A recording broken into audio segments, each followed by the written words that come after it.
Admiral Park Jun stood in the center of the Great Council Hall. His blue uniform was clean and pressed. His gray hair was neat. His face showed no emotion as 47 different alien species stared at him with anger. The hall was huge. It could hold thousands of beings. Today it was full. Every seat was taken by creatures that looked nothing like humans. Some had tentacles, others had crystal skin. A few floated in the air like living clouds. All of them were here for one reason. They wanted humanity gone. Dr. Kim Hana sat in the back rows. She was Earth's top scientist who studied alien life. Her hands shook as she held her data pad. She had spent 10 years learning about these species. She had helped them. She had saved some of their worlds from disease. Now they all wanted her people to leave. The Valkyrian ambassador hit his speaking platform with his crystal arm. The sound rang through the hall like a bell. His name was Thekmor and he hated humans more than anyone else. Look at them, Thekmor shouted. His voice came through the translation machines in a harsh tone. They spare their enemies when they should destroy them. They rebuild worlds they could take for themselves. They give technology to primitive species. Other aliens nodded and made sounds of agreement. The Zephyrians flapped their wing arms. The gas people made low humming noises. Even the peaceful tree folk swayed in approval. This softness makes them dangerous, Thekmor continued. We cannot predict what they will do. A proper species would conquer. A proper species would rule. Humans help. This is not natural. Captain Lee Do-hyun watched from his ship in space above the council world. His crew surrounded him on the bridge. They all wore the same blue uniforms as the admiral below. They all looked worried. Lieutenant Choi Min-jae was young. He had joined the Earth Defense Fleet only 2 years ago. He whispered to his captain, "Sir, are they really going to kick us out for being too nice?" Captain Lee shook his head. "It looks that way, Lieutenant." The trial continued for hours. One by one, alien species stood up to complain about humans. The Crystalline Collective said humans were too emotional. The Metal Eaters said humans cared too much about weak species. The Hive Mind said humans were impossible to understand because they acted from kindness instead of logic. Each complaint was the same. Humans were too merciful, too kind, too willing to help others instead of helping themselves. Dr. Kim Hana remembered the first time she met a Valkyrian. It was 5 years ago. Their colony world was dying from a plague. The Valkyrians had asked for help. Earth sent ships full of medicine and doctors. They saved millions of lives. They asked for nothing in return. Now that same species wanted them gone. The worst moment came when the Zephyrian delegate spoke. His name was Kretal and he had small beady eyes. He told the council about a recent event that had made all the aliens angry.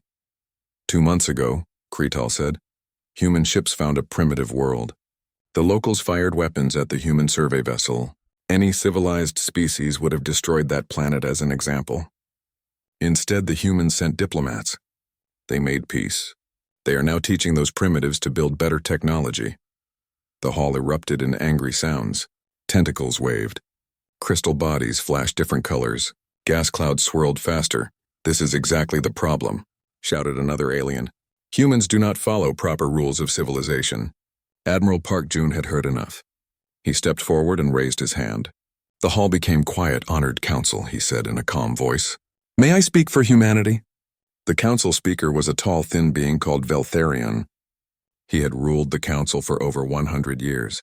His voice was cold when he answered, "No, this council has heard enough from humanity. We have made our decision." Admiral Park's jaw tightened. Behind him, Dr. Kim Hana stood up from her seat. Other humans in the hall did the same. They were all scientists, diplomats, and officers who had worked with these alien species for decades. Valtharion continued, "The Galactic Council has voted. By a count of 45 to 2, humanity is expelled from the council. You will return to your home system immediately. You will not leave that system without permission. You will remain there until you learn proper civilized behavior." The 2 votes against the motion came from the tree folk and the water dwellers. They were the only species that had always been friends with humans. Captain Lee Do-hyun felt his hands form fists. On his ship, his crew looked at each other in shock.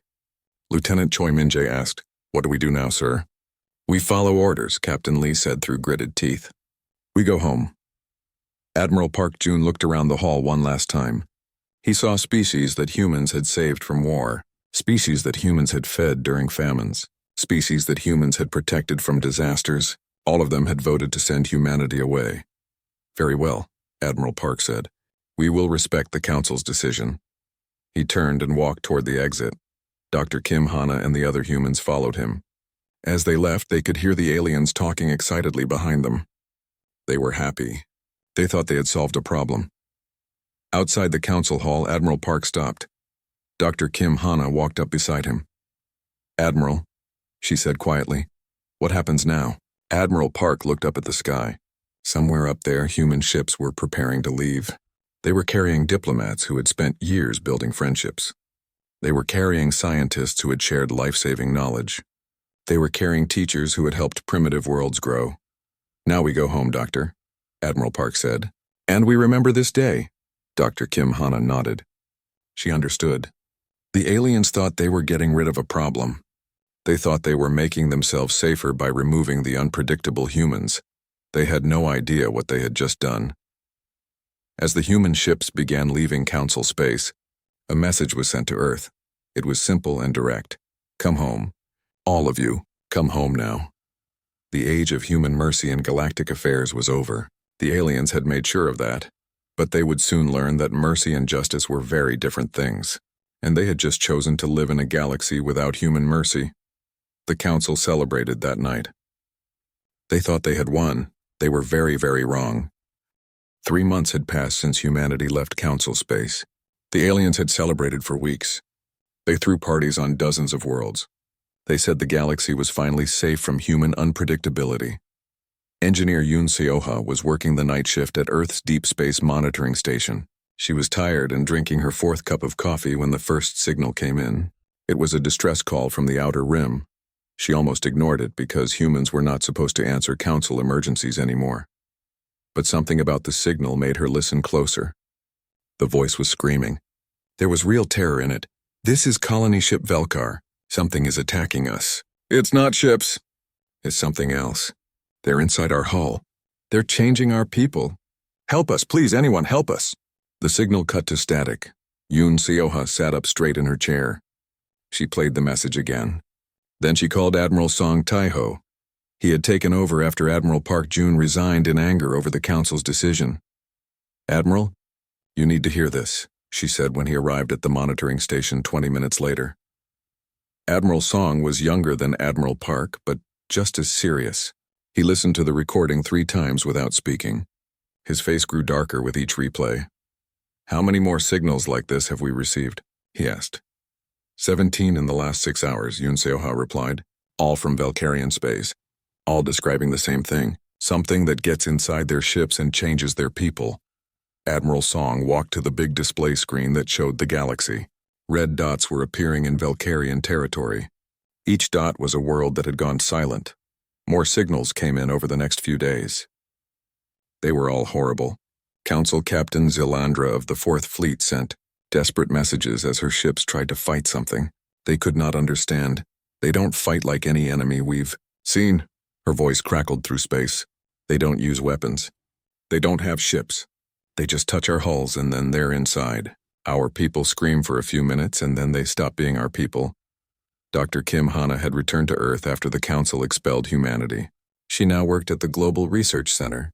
She studied every signal that came from the infected area. What she learned made her sick to her stomach. The enemy was not alien invaders from another galaxy. They were something much worse. The creatures seemed to be made of living tissue that could change and grow. They touched other living things and turned them into more of themselves. It's like a disease, Dr. Kim Hana explained to Admiral Song. But it's not just bacteria or a virus. It's intelligent. It learns, it adapts. Every person it changes becomes part of it. The aliens called these creatures devourers because they consumed everything living and turned it into more of themselves. Entire worlds were going dark. Billions of beings were dying or becoming something else entirely. In the council chambers, the same aliens who had expelled humanity now pointed fingers at each other. The Zephyrians blamed the Velkarians for expanding into dangerous space. The Crystal Collective suggested bombing the infected worlds from orbit. The gas people wanted to abandon the entire sector and let the Devourers have it, but they could not agree on anything.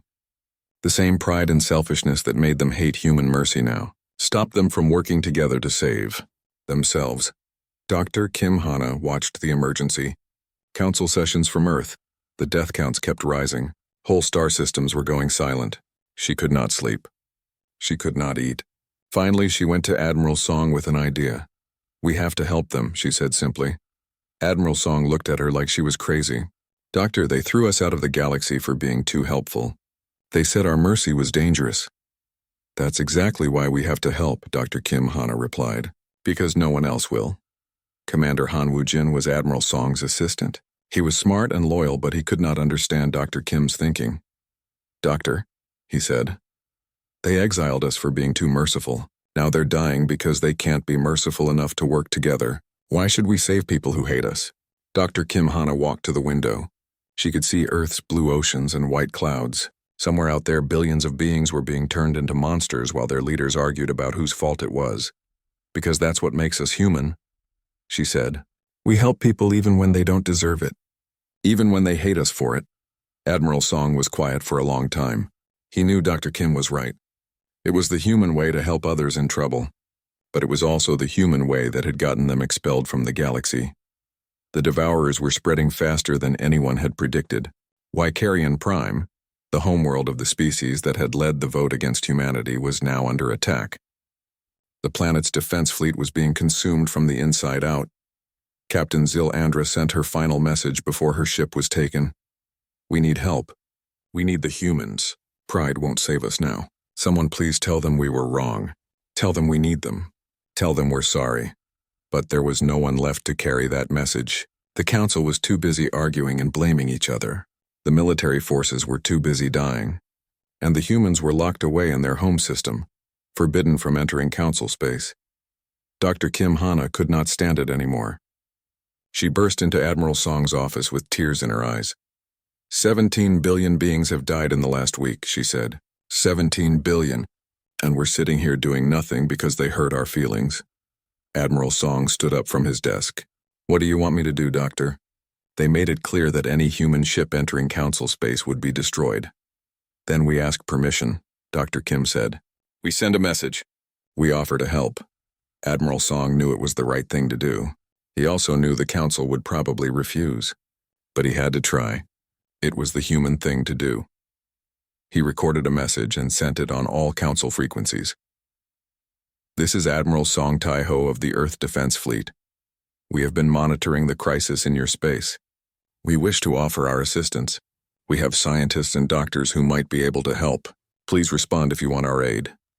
The answer came back within hours. It was from Speaker Veltharion himself.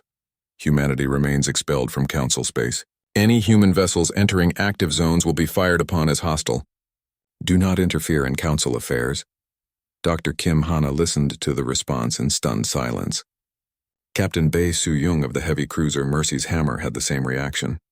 Her communications officer, Lieutenant Park Min-soo, asked the question everyone was thinking. "Captain, they're really going to let entire civilizations die rather than accept our help?" Captain Bae stared at the display showing the expanding infection zone.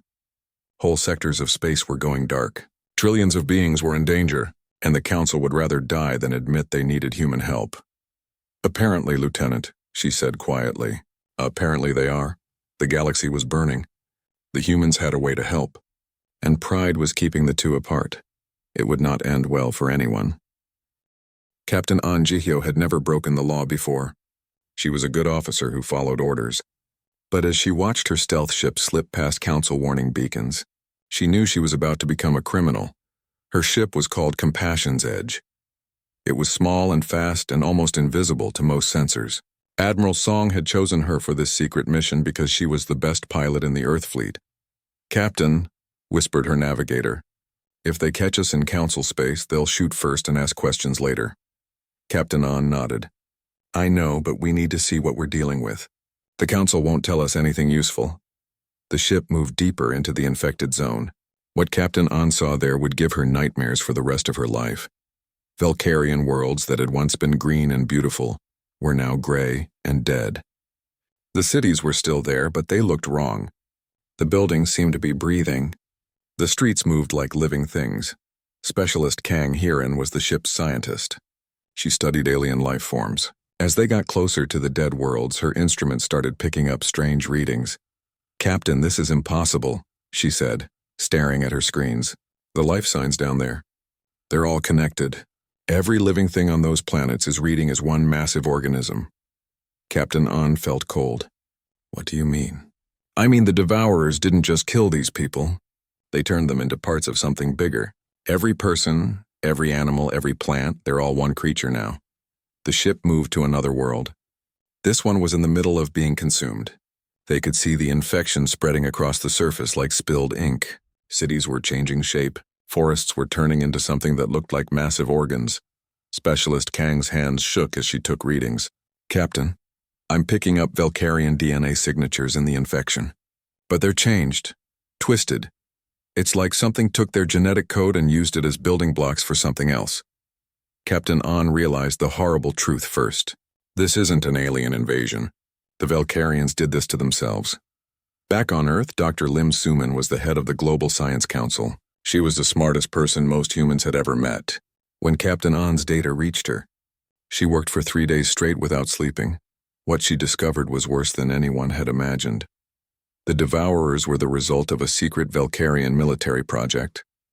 They had been trying to create the perfect biological weapon, something that could turn enemy soldiers into allies, something that could spread through enemy populations and make them loyal to Valkyrian rule. But they had made a mistake.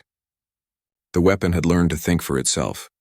It had decided that everyone should be part of it. Not just enemies. Everyone. It's brilliant in a horrible way, Dr. Lim explained to Admiral Song over a video call. They created a virus that rewrites DNA, but instead of killing the host, it makes them part of a collective consciousness. Every person it infects becomes a new brain for the creature. Admiral Song rubbed his tired eyes. Can we stop it? Dr. Lim smiled for the first time in weeks. Yes. The Valkyrians were so focused on making their weapon unstoppable that they forgot to give it proper defenses. It can't process certain rare minerals, the same minerals we use in our ship hulls. Dr. Lim's team worked around the clock to develop a cure. They found that a specific type of electromagnetic pulse combined with dispersed mineral dust could stop the infection. It could even reverse the process if they caught it early enough. President Nam Seokjin was Earth's leader.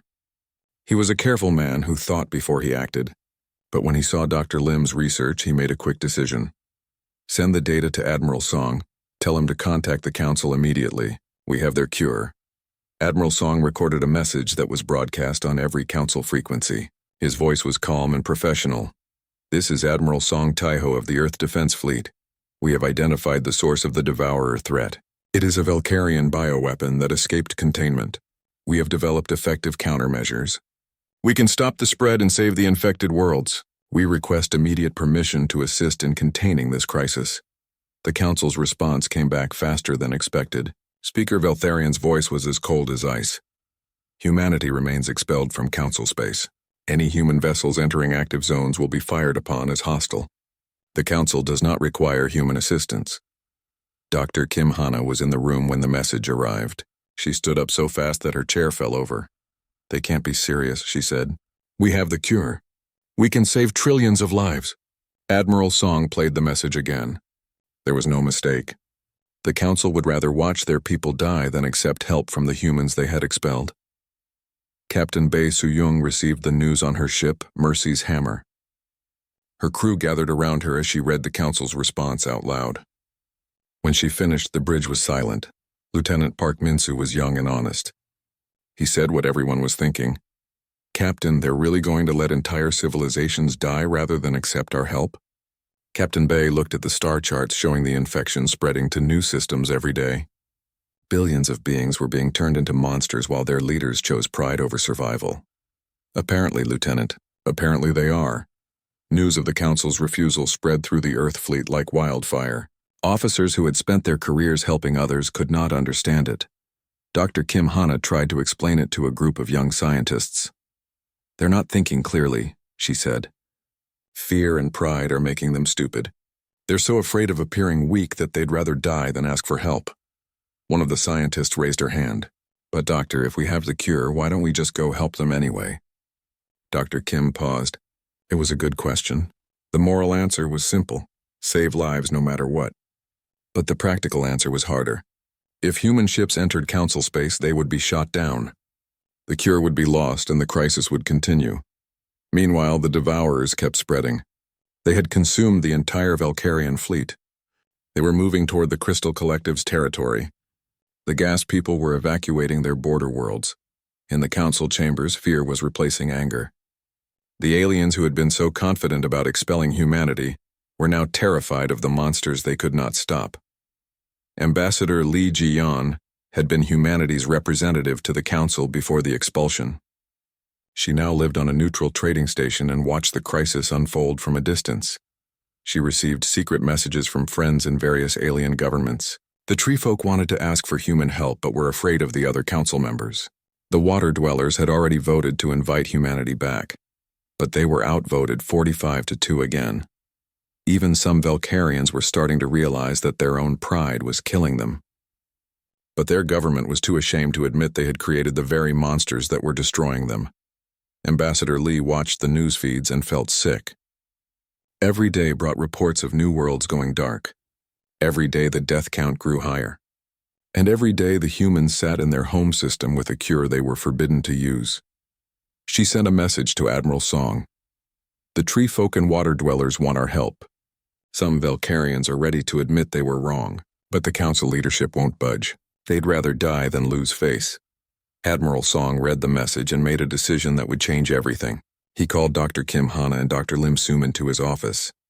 "We're going to help them," he said quietly. "With or without permission." Dr. Kim smiled. "It's about time," Dr. Lim nodded. "What do you need us to do?" Admiral Song looked at the star charts showing the expanding infection. "Get our ships ready. Prepare the cure for mass distribution. And pray that when this is over, the galaxy remembers that we tried to do this the right way first." The stage was set for humanity's return to council space, but they would not be coming as humble supplicants asking for permission. They would be coming as saviors who had been pushed too far.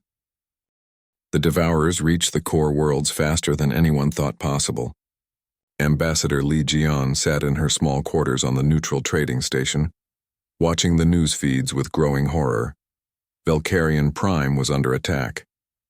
The homeworld of the species that had led the vote against humanity was now being consumed by the very monsters they had created.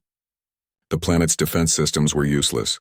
The great cities that had stood for thousands of years were melting and reshaping themselves into something alive and hungry. But it was the children that broke Ambassador Li's heart. The news feeds showed evacuation ships trying to escape the planet. But the Devourers had learned to spread through the air. Families would board the ships healthy and human. Hours later, they were something else entirely. Ambassador Li watched a mother hold her baby as the infection spread through their rescue ship. The woman's eyes filled with tears as she realized what was happening. She begged the camera operator to remember that they had been people once. Then the feed cut to static as she and her child became part of the growing monster. Ambassador Li turned off the screen and cried for the first time in years. In the council chambers, panic had replaced pride. The great hall where 47 species had once voted to expel humanity was now nearly empty. Many governments had fled to their distant colonies. Others had simply gone silent as the infection reached their worlds. Grand Admiral Zekthar of the Combined Fleet stood before a display showing 21 worlds gone dark in the past day. He was a warrior from a proud species that had never asked for help from anyone, but pride was a luxury he could no longer afford. "We need the human countermeasures," he said to the remaining council members. "I don't care about politics anymore. I care about saving lives." The Zephyrian delegate was still alive, but barely. Half his species' territory had been consumed. His small beady eyes were wide with terror as he spoke. Impossible. They were cast out for good reason. Their emotional instability makes them unreliable allies. We cannot trust them. Their emotional instability? A new voice said from the gallery. Every head in the chamber turned. Admiral Song Taiho stood in the visitors section where no human was supposed to be. Captain Zhang Hanel and Major Yu Jinhuan flanked him. They wore their Blue Earth uniforms and looked completely calm. "How did you get here?" Speaker Valtharian demanded. "Security, arrest these criminals." But no security forces came. The council's guards had either fled or been consumed by the spreading infection. Admiral Song walked down the steps toward the center of the chamber. His footsteps echoed in the mostly empty hall. When he spoke, his voice was quiet, but it carried clearly to every corner of the room. "You cast us out for being too merciful. for showing compassion to enemies, for rebuilding instead of destroying, for choosing peace over power. Dr. Kim Hana stepped out from behind him. She had been hiding in the gallery since the human's ship arrived. Her voice was steady despite the magnitude of what was happening. We have the cure. We have ships standing by. We have volunteers ready to die to save people who expelled us from their society. Speaker Veltharian's tall, thin body shook with rage. You have no authority here. Security, remove these. Enough! The word exploded from Admiral Song with such force that the few remaining aliens in the chamber physically recoiled. The translation system struggled to process the raw emotion in that single word across dozens of different languages. Colonel Oh Seung-hoon was monitoring the broadcast from the human fleet in orbit. He would later tell his grandchildren that this was the moment everything changed in the galaxy. You could feel it, he would say. Even through the comm channels, you could feel something snap inside the Admiral. Something that had been holding back finally broke. The chamber fell completely silent. The displays around the room continued showing real-time footage of worlds being consumed, but no one was watching them anymore. Every eye was fixed on Admiral Song as he stood in the center of the council floor. His next words would be remembered for 1,000 years. For 3 centuries, we have been this galaxy's conscience. When the Thek Empire enslaved the fringe worlds, we freed them and asked for nothing. When the plasma wars threatened to burn a dozen star systems, we mediated peace and rebuilt what was destroyed. When your colonies faced plague, famine, or natural disasters, we came running with aid ships and medical supplies. Captain Kim Taijin watched from his bridge as human vessels throughout the galaxy began moving. They were not heading home to Earth. They were moving toward the infected zones, toward council space that had been forbidden to them. We gave you faster-than-light communication technology. We shared our clean energy systems. We provided agricultural advances that ended hunger on 200 worlds. We offered medical knowledge that extended lifespans across 47 different species. The Zephyrian delegate tried to interrupt, but Admiral Song's glare stopped him cold. The human's eyes were filled with something the aliens had never seen before. It was not anger. It was not hatred. It was disappointment so deep that it seemed to radiate cold. We did all of this freely. We asked for nothing in return except the chance to stand among you as equals, to be part of something bigger than ourselves, to help build a galaxy where all species could live in peace. Dr. Lim Suman was preparing the final sequence from Earth's primary research facility. The cure, compressed into data packets, was ready to transmit to every human ship in space. She was waiting for Admiral Song's signal. You repaid our friendship by casting us out. You said our mercy made you uncomfortable. You said our refusal to massacre our enemies threatened your sense of order. You said our compassion was a weakness that made us unfit for civilized society. Admiral Song took another step forward. Several alien delegates backed away from him, even though he had made no threatening gesture. So we offered you our cure for free. We begged you to let us help save your people. We watched entire civilizations burn while you debated whether your pride was worth more than billions of lives. Captain An Ji-hyo received new orders on her stealth ship. Her hands trembled as she read them. All ships, this is Compassion's Edge. Operation Clean Slate is now active. Begin implementation immediately. The operation had been planned in secret for weeks. Human ships would deploy the cure around council worlds, creating perfect containment barriers. But they would not give the cure to the council directly. Not anymore. Admiral Song's voice dropped to almost a whisper, but somehow it filled the entire chamber. You have taught us something important today. Mercy, it turns out, is not infinite. Compassion has limits, and you have finally definitively reached ours. The displays around the chamber began showing something new. Human ships were appearing throughout council space. They moved with purpose and coordination that spoke of careful planning. We are withdrawing our offer of assistance. Every human ship, every human citizen, every human resource is hereby recalled from council space. You wanted to see what the galaxy looks like without humanity's excessive mercy? You are about to find out. Dr. Kim Hana stepped forward to deliver the technical details. Her voice was calm and professional, but her words hit the remaining council members like physical blows. The cure is now available to any species that formally requests it through proper diplomatic channels with the sovereign nation of Earth. Applications will be reviewed on a case-by-case basis. We will be waiting in our home system, which you have so kindly quarantined for us. Speaker Veltharian found his voice at last. You cannot do this. The Council will not negotiate with terrorists. Admiral Song smiled for the first time since entering the chamber. It was not a pleasant expression. Terrorists. We are offering to save your people. All you have to do is ask nicely. Say please. Admit you were wrong. Apologize for 3 years of insults and exile.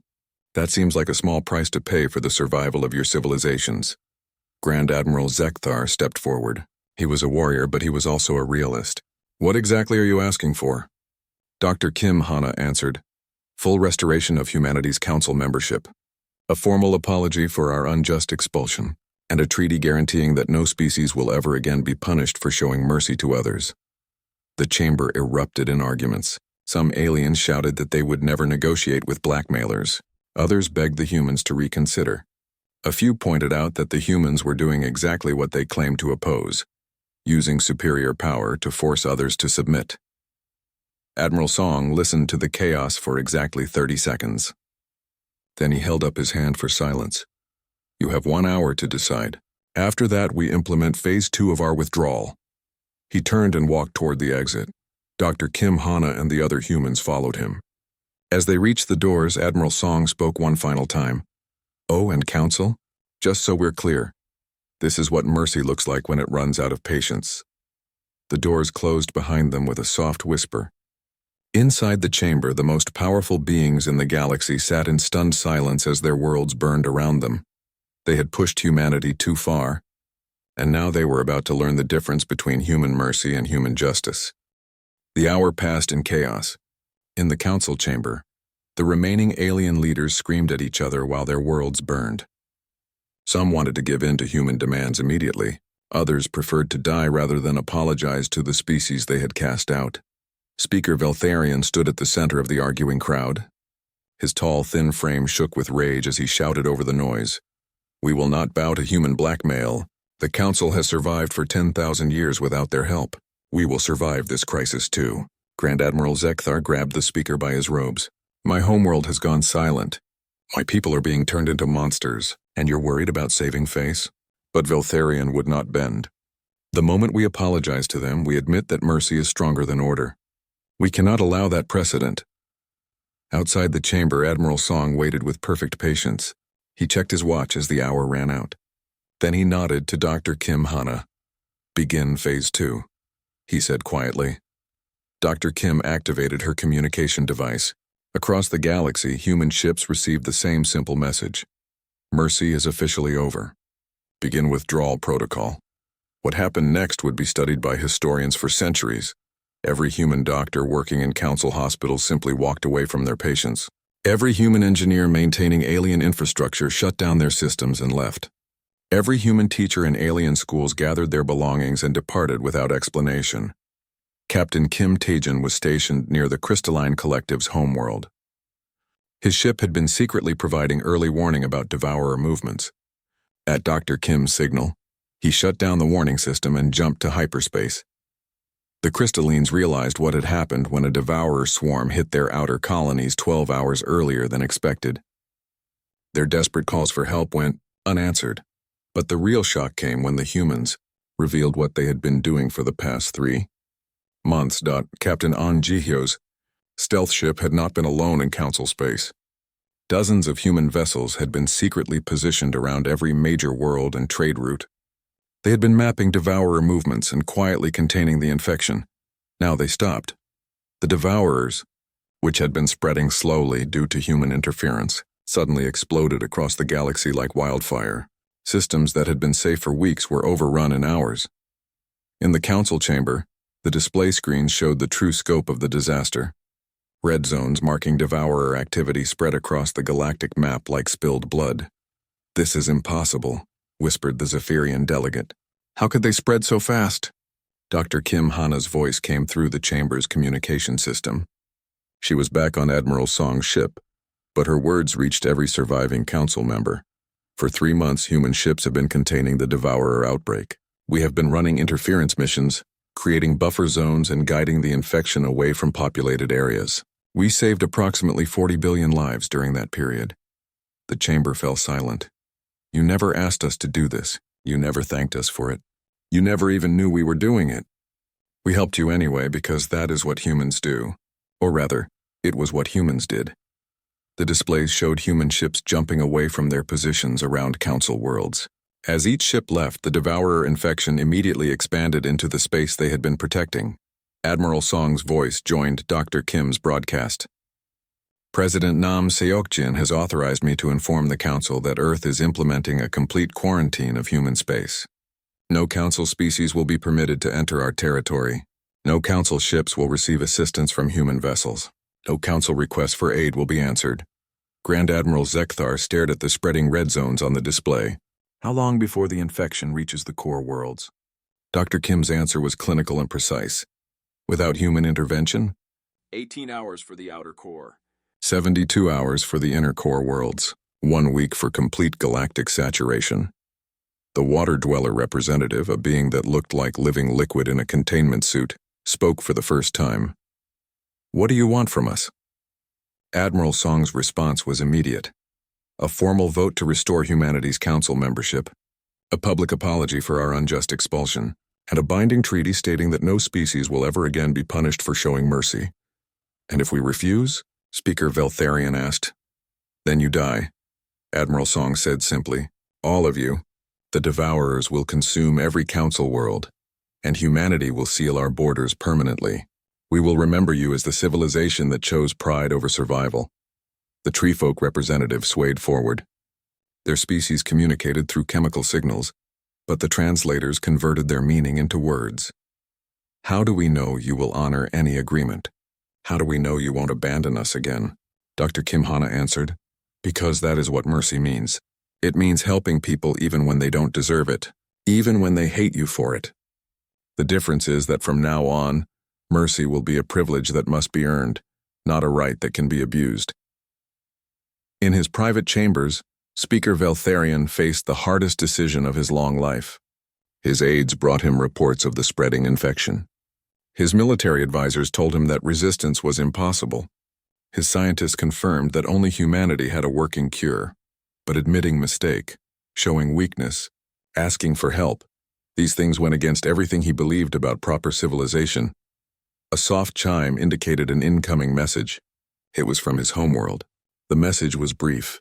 Infection has reached the capital. Population conversion at 60% and rising. Please help us. The speaker closed his eyes. When he opened them again, something had changed in his expression. In the council chamber, the remaining delegates waited. Some prayed to their various gods. Others simply stared at the displays showing their dying worlds. Finally, Speaker Veltharian entered the chamber. He walked slowly to the center podium and activated the Galactic Broadcast System. This is Speaker Veltharian of the Galactic Council. I am speaking to Admiral Song Taeho and the people of Earth. His voice cracked slightly as he continued. The Council formally recognizes our error in expelling humanity from galactic society. We apologize for our unjust actions and request immediate restoration of humanity's council membership. The chamber was dead silent. We need your help, please. The response came within minutes. Admiral Song's voice was calm and professional. Apology accepted. Dr. Kim Hana will coordinate cure distribution with your medical teams. All human ships are resuming containment operations immediately. And just like that, the galaxy changed forever.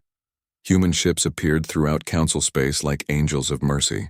The cure spread faster than the infection ever had. Within days, the Devourer threat was contained and reversing. But the political changes took longer to settle. The treaty that followed established new principles for galactic civilization. Mercy was recognized as a strength, not a weakness. Compassion became a requirement for council membership. And humanity was granted permanent special status as the galaxy's moral guardians. President Nam Seokjin addressed Earth's population on the day the treaty was signed. We have learned something important about ourselves and others. Mercy is not weakness, but it is also not unlimited. Today we proved that even the kindest people have limits. We also proved that those limits, when reached, can reshape the galaxy. Dr. Kim Hana was promoted to Director of Galactic Health Services. Her first act was to establish medical stations throughout council space. Staffed by humans and aliens working together, Admiral Song retired and became Earth's first ambassador of mercy. His job was to ensure that no species would ever, again, mistake human kindness for human weakness. The Devourers were eventually studied and understood. The infection was completely cured. and the consumed worlds were restored. But the galaxy never forgot the week when humanity's mercy ran out. Children of all species learned the story in school. They learned about the humans who saved everyone despite being hated for it. They learned about the council that nearly died because of its own pride. And they learned the most important lesson of all. Mercy is a gift, not a right. And those who abuse that gift eventually discover what the galaxy looks like without it. The humans had returned to council space not as the same naive idealists who had been cast out. They came back as something harder and wiser. They were still merciful, but their mercy now came with conditions, and the galaxy was better for it. Years later, Ambassador Li Jian would write in her memoirs, "The day humanity's mercy snapped was not the day we became cruel. It was the day we learned the difference between kindness and wisdom. The galaxy needed both, but it took a crisis to teach us when to use which. The council still met in the same great hall, but now there was a new tradition. Before each session began, every member recited the same words. Mercy is a strength. Compassion is a choice, and both must be earned through wisdom and respect. It was humanity's gift to the galaxy, and this time no one tried to cast them out for giving it.